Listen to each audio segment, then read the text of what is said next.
Hi friends, welcome back to my channel. ఈరోజు topic వచ్చేసి February 1 current affairs video. Sorry అండి, కొద్దిగా కొన్ని వర్క్స్ వల్ల వీడియో అనేది లేట్ అయింది.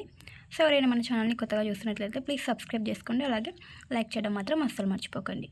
ఈరోజు ఫస్ట్ కరెంట్ అఫైర్ చూస్తే కనుక గ్లోబల్ టీచర్ ప్రైజ్ 2025కి గ్లోబల్ టీచర్ ప్రైజ్ 2025 ఎవరికి రావడం జరిగిందంటే మొహమ్మద్ ఇమ్రాన్ ఖాన్ మెవాతి. ఈయన రాజస్థాన్కి చెందినవారు.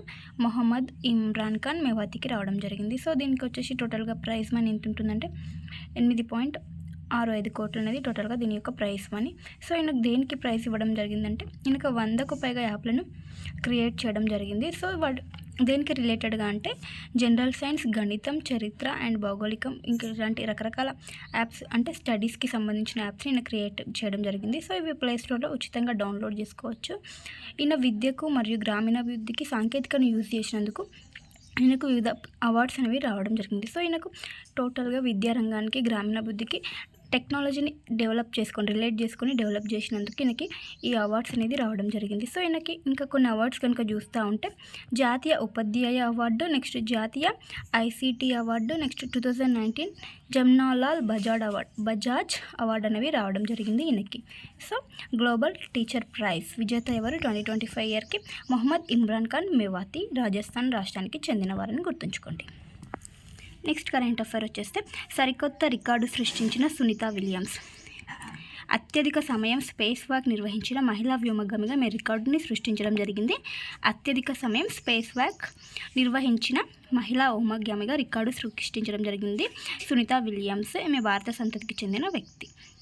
సో ఎంతసేపు ఈమె స్పేస్లో వాక్ చేశారంటే 62 గంటల 6 నిమిషాలు స్పేస్ వాక్ అనేది చేయడం జరిగింది. సో ఈమె పెగ్గీ విట్సన్ యొక్క రికార్డ్ని ఈమె బ్రేక్ చేయడం జరిగింది. పెగ్గీ విట్సన్ ఆమె యొక్క రికార్డ్ వచ్చేసి ఆమె ఎన్ని గంటలు స్పేస్ వాక్ చేసిందంటే 60 గంటలు 21 నిమిషాలు స్పేస్ వాక్ చేయడం జరిగింది నాసా తరపున. పెగ్గీ విట్సన్ రికార్డును బ్రేక్ చేసి సరికొత్త రికార్డు సృష్టించింది సునీత విలియమ్స్ అని గుర్తుంచుకోండి. నెక్స్ట్ కరెంట్ అఫైర్ వచ్చేసి ఇండియాకి మరో 4 న్యూ రామ్సర్ సైట్స్ని యాడ్ అవ్వడం జరిగింది. సో ఈ 4 న్యూ కొత్త రామ్సర్ సైట్స్ యాడ్ అవ్వడంతో టోటల్గా మన ఇండియాలో ఎన్ని రామ్సర్ సైట్స్ ఉన్నాయంటే 89 రామ్సర్ సైట్స్ అనేవి ఉండడం జరిగింది. సో ఇండియాలో అత్యధికంగా, ఏషియాలో మొత్తంలో చూస్తే ఇండియాలోనే అత్యధికంగా ఈ రామ్సర్ సైట్స్ అనేవి ఉన్నాయి. ప్రపంచపరంగా చూస్తే కనుక మన భారతదేశం యొక్క స్థానం 3వ స్థానంగా ఉంది. ప్రపంచపరంగా 3వ స్థానంలో ఉంది. సో ఆ 4 న్యూ వెట్లాండ్స్ ఏంటంటే చిత్తనీళ్ళు ఏంటంటే సక్కర్కొటాయి బర్డ్ శాంక్చువరీ, ఇది తమిళనాడు రాష్ట్రంలో ఉంది. తీర్థంగల్ బర్డ్ శాంక్చువరీ, ఇది కూడా తమిళనాడు రాష్ట్రంలో ఉంది. నెక్స్ట్ కెచియోపల్రి వెట్లాండ్, ఇది వచ్చేసి సిక్కింలో ఉంది. ఇది సిక్కిం రాష్ట్రానికి సంబంధించిన తొలి రామ్సర్ సైట్ అని గుర్తుంచుకోండి. నెక్స్ట్ ఉద్వా లేక్, ఇది జార్ఖండ్ రాష్ట్రంలో ఉంది. ఇది కూడా జార్ఖండ్ రాష్ట్రం నుంచి తొలి రామ్సర్ సైట్ అని గుర్తుంచుకోండి. సిక్కింలో తొలి రామ్సర్ సైట్, జార్ఖండ్ యొక్క తొలి రామ్సర్ సైట్ కిచియోపర్లి వెట్లాండ్, నెక్స్ట్ ఉద్వా లేక్, ఇవి వచ్చేసి ఫస్ట్ టైం ఈ రాష్ట్రాల్లో తొలి రామ్సర్ సైట్గా నిలిచాయని గుర్తుంచుకోండి. ఇంపార్టెంట్ బీట్స్ ఇవైతే.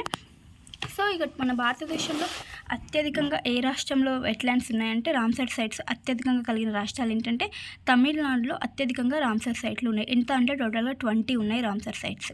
నెక్స్ట్ ఉత్తరప్రదేశ్లో సెకండ్ ప్లేస్లో వచ్చేసి ఉత్తరప్రదేశ్, దీనిలో 10 రామ్సర్ సైట్లు ఉండడం జరిగింది, గుర్తుంచుకోండి. సో అయితే నెక్స్ట్ ఏంటంటే దేశంలో గుర్తించిన తొలి రామ్సర్ సైట్ ఏంటంటే లూచిల్కా సరస్సు, ఇది ఒడిషా రాష్ట్రంలో ఉంది. నెక్స్ట్ వచ్చేసి కియోలాడియో జాతీయ పార్కు, ఇది రాజస్థాన్ రాష్ట్రంలో ఉంది. ఇవి మన భారతదేశంలో మొట్టమొదటిసారిగా గుర్తించిన రామ్సర్ సైట్స్. నెక్స్ట్ ఏంటంటే దేశంలో అతిపెద్ద రామ్సర్ సైట్ ఏంటంటే సుందర్బన్ మడడుగులో, ఇది పశ్చిమ బెంగాల్లో ఉంది. నెక్స్ట్ అతి చిన్నది ఏంటంటే రేణుకా వెట్లాండ్, ఇది హిమాచల్ ప్రదేశ్లో ఉంది. అతి చిన్నది తొలి రామ్సర్ సైట్ గుర్తుంచుకోండి. సో ఇయర్ ప్రపంచ చిత్తనీళ్ళ దినోత్సవం Feb 2న జరుపుకుంటాం మనం ఎవ్రీ ఇయర్. సో Feb 2న జరుపుకుంటాం. సో అయితే ఈ 2025కి థీమ్ ఏంటంటే protecting wetlands for our common future అని గుర్తుంచుకోండి. థీమ్ వచ్చేసి ఇంగ్లీష్లో గుర్తుంచుకోవడానికి ట్రై చేయండి.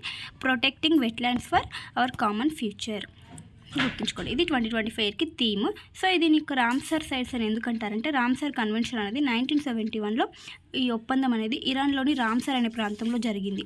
ఈ ఒప్పందం జరిగింది. సో అందువల్ల రామ్సర్ సైట్స్ అని అంటారు.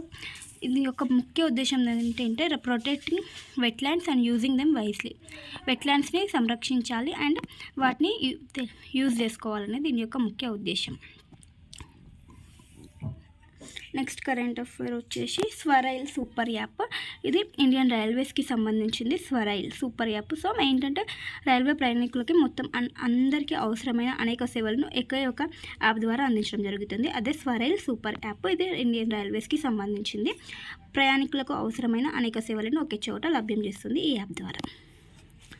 నెక్స్ట్ కరెంట్ అఫైర్ వచ్చేసి మన తెలంగాణ రాష్ట్రంలో 88% పన్నుల వసూలు అనేది రావడం జరిగింది. 2024-2025 ఆర్థిక సర్వే ప్రకారం రాష్ట్రంలో 88% పన్నుల వసూలు జరిగాయి ఈ ఆర్థిక సంవత్సరంలో, 2024-25 ఆర్థిక సంవత్సరంలో. సో ఇది చూస్తే కనుక పన్నుల వసూలలో మన తెలంగాణ రాష్ట్రమే టాప్లో ఉంది.